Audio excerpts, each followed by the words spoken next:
सर्वाग्रे परमर्चनीय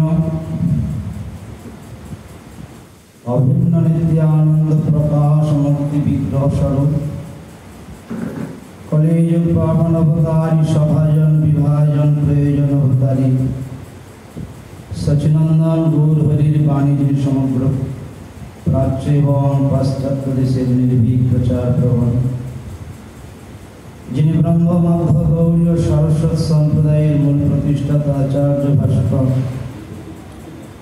जावद वरेण्य जुगाचार्य चिदिविलास मूर्ति प्रेमयी राधारानीर नयन मनीषर मित्रलाभ विश्वसिद्धा भक्ति सिद्धांत सरस्वती गोस्वामी ठाकुरी अनुकंपित जनेर जिनि अन्यतम ओम नित्यलीला प्रविष्टोत्तर शतश्रीकृतंगिशामि श्री श्रीमद भक्ति कुमुद संत गोस्वामी श्रील गुरु महाराज अशोक अभय चरण पाद पद्मे अनंत अनंत विभूषित षष्टांगी कृष्ण भक्ति भूलंकित धन्यवाद मंत्री ज्ञापन करी ताहार अहितकी कृष्ण भक्तिर आशीर्वाद मंत्र वर्षित सपार्षद जगत गुरु प्रभुपाद भक्ति सिद्धांत सरस्वती ठाकुर जय युक्त हो। आज गौरांग गौड़ीय सेवाश्रमेर वात्सरिक महोत्सवेर आज द्वितीय दिवस। द्वितीय दिवसे सन्ध्याकालीन धर्मसभाय सभापति महाराज शिक्षा गुरुपाद पद्म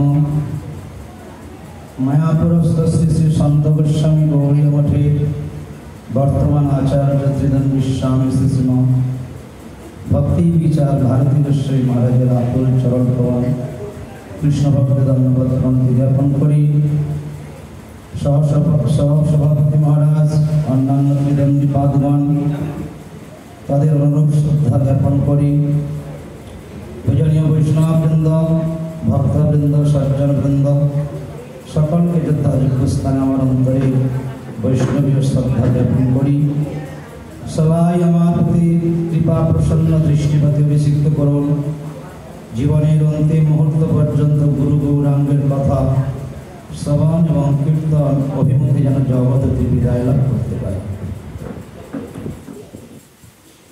विषयबस्तु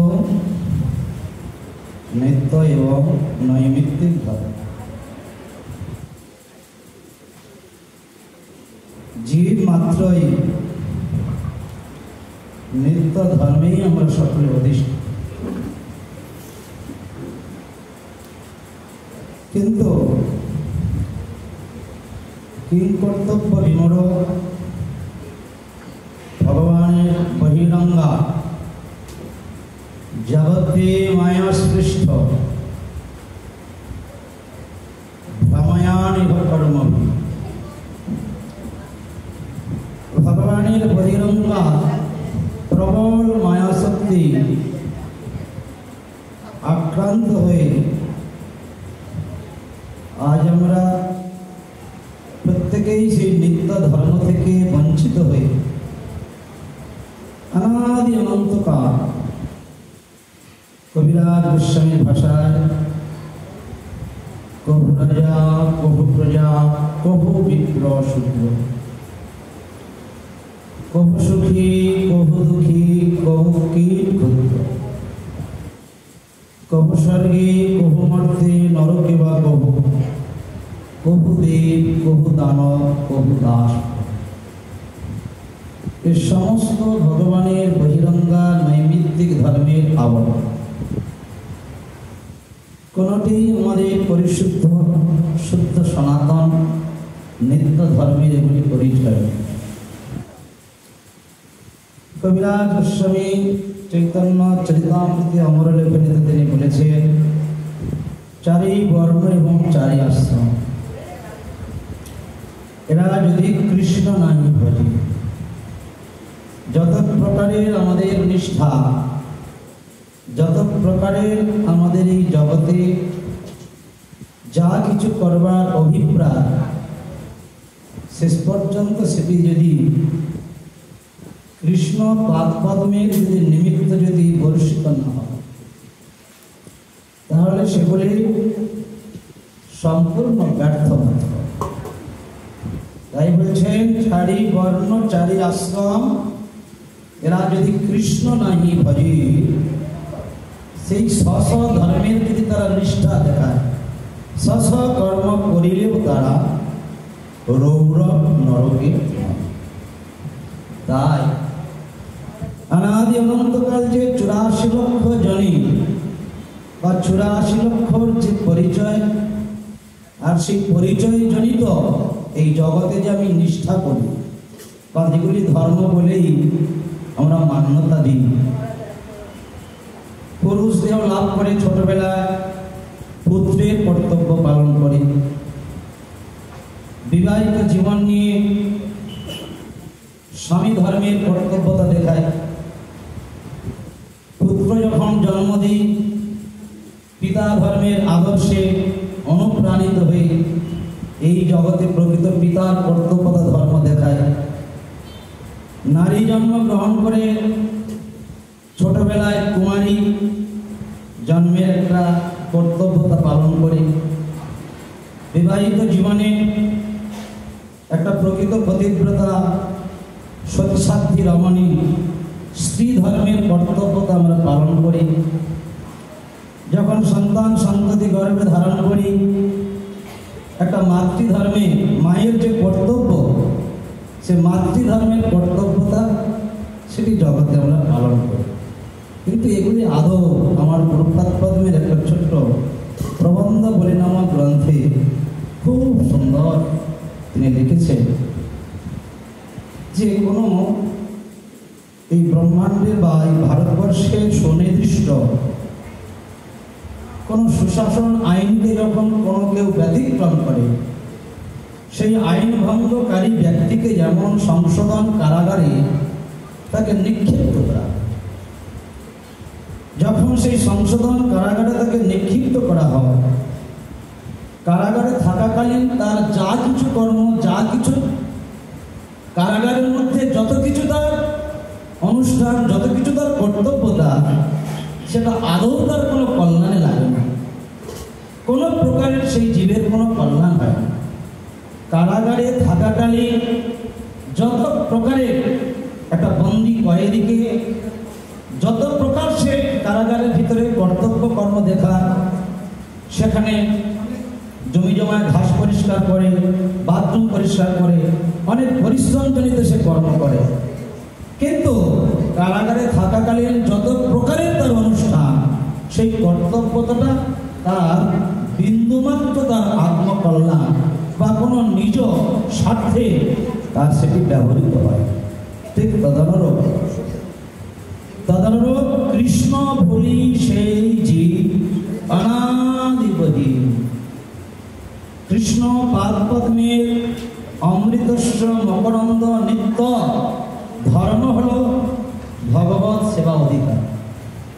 সেই ভগবত সেবা অধিকার, সেই দাসত্বের স্বাধীন পরিচয় থেকে যখনই কালক্রমে ভগবানের মায়া শক্তিতে আমরা আক্রান্ত হই, আর এই মায়ার কারাগারে আমরা নিক্ষিপ্ত হই, আর মায়ার কারাগারে নিক্ষিপ্ত হয়ে অনাদি অনন্তকাল জলজ নরলোকসানি স্থাবরা বিংশ লক্ষতি কৃময়া রুদ্র সংখ্যক 10 লক্ষ পক্ষিণা 30 লক্ষতি পশুভি 4 লক্ষ মানবা। এই যত প্রকার এই 84 লক্ষের বেড়া জানে যাই কিছু আমরা মঙ্গলময় অনুষ্ঠান বলে আমরা মনে করি, এগুলো প্রত্যেকটাই নৈমিত্তিক ধর্মের বেড়া জাল ছাড়া আর কিছুই না। প্রত্যেকটাই আমাদের যা কিছু সম্বন্ধ, যা কিছু যা আমাদের জীবনে যা সৌভাগ্যে, এটা নৈমিত্তিক ধর্মের একটা বেড়া জাল। তাই এই বেড়া জালকে ছেদ করতে হবে।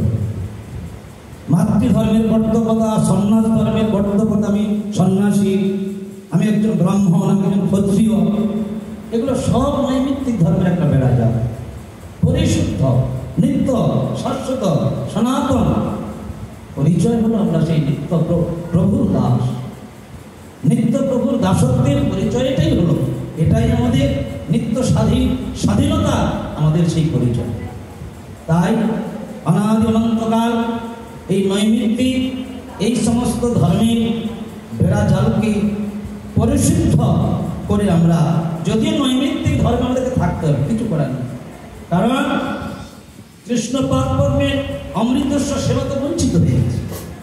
তাই আমাদের এই জন্ম মৃত্যু সংসার নাগরদোলায় প্রত্যেককেই আমাদের একটা নৈমিত্তিক ধর্মের বেড়া জালে আমাদেরকে থাকতেই হবে। আমরা যে একটা সন্ন্যাস, আমরা কেউ না কেউ নৈমিত্তিক ধর্মের পরিচয় নিয়ে থাকি, কেউ গৃহী, কেউ ত্যাগী, কেউ সন্ন্যাসী, কেউ ব্রাহ্মণ, কেউ ক্ষত্রিয়।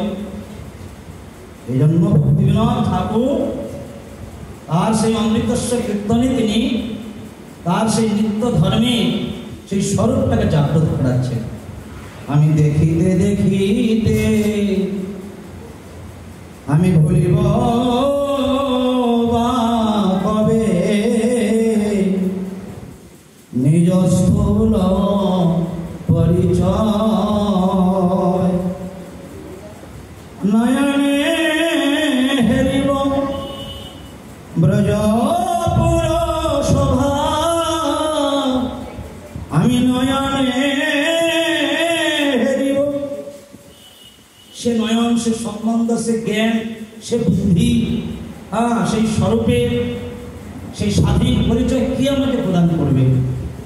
অনাদি অনন্তকাল আব্রহ্ম ভবনলোকে এই ব্রহ্মা পর্যন্ত যারা বসবাস করছে সব তো নৈমিত্তিক ধর্মের বেড়া জালে আবরণ করছে। কবিরাজ বসন্ত বলেই দিলেন, কেউ স্বর্গে, কেউ দানব, কেউ দাসপ্রভু। এ তো আব্রহ্ম ভবনলোকে ব্রহ্মা পর্যন্ত যারা যেসব চেয়ার নিয়ে যারা দখল করে আছে, এরা তো প্রত্যেকেই নৈমিত্তিক ধর্মের বেড়া জালে সব আবরণ করছে। তাই আমার সেই নিত্য শাশ্বত সনাতন সেই নিত্য ধর্মে একমাত্র প্রকট করাতে পারেন, নিত্য ধর্মের আবরণ করাতে পারেন, নিত্য ধর্মের পরিচয় প্রদান করতে পারেন, সেই নিত্য ধাম থেকে, নিত্য ধামের সেই পরিচয় থেকে যিনি আবির্ভূত হয়েছেন, তিনি কৃপা করে আমার একমাত্র সেই শাশ্বত নিত্য সেবা অধিকার, নিত্য পরিচয় তিনি আমাকে করাবেন, তিনি আমাকে প্রদান করতে পারেন। এছাড়া কারোর দ্বারা সম্ভব। এই জন্য বলছেন গুরু কৃষ্ণের রূপম শাস্ত্রীর প্রমাণ। গুরু কৃষ্ণের রূপম অর্থাৎ ভগবান হলো তিনি একমাত্র নিত্য ধর্মের, তিনি একমাত্র নায়ক, নিত্য ধর্মের একমাত্র মূল পুরুষ হল ভগবান। আর সেই ভগবান থেকে, সেই নিত্য শাশ্বত সেই ধর্ম থেকে, প্রেমময় ধর্ম থেকে, যার কৃপাময় সেই অবতার, সেই কৃপা শক্তিটা ঘনীভূত হয়ে, সেই কৃপা শক্তিটা রূপ নিয়ে তিনি আমাদের কাছে নিত্য ধর্মের তিনি প্রতিনিধি হিসাবে গুরু বৈষ্ণব রূপেই তিনি জগতে প্রতিষ্ঠিত হয়েছে। তাই আমরা যদি কোনো কালে কোনো ভগবানের অনুগ্রহ, গুরু বৈষ্ণবের পূর্ব জন্মের স্বীকৃতি ফলে যদি সেই গুরু বৈষ্ণবের পদাঙ্ক অনুসরণ করে যদি আমরা তাদের চরণ আশ্রয় করতে পারি, তাহলে আমাদের একমাত্র সেই শুদ্ধ নিত্য শাশ্বত সেই ধর্মের পরিচয় আমরা আবির্ভূত হব, সেই নিত্য পরিচয়ে আবরণ আমরা লাভ করতে পারব।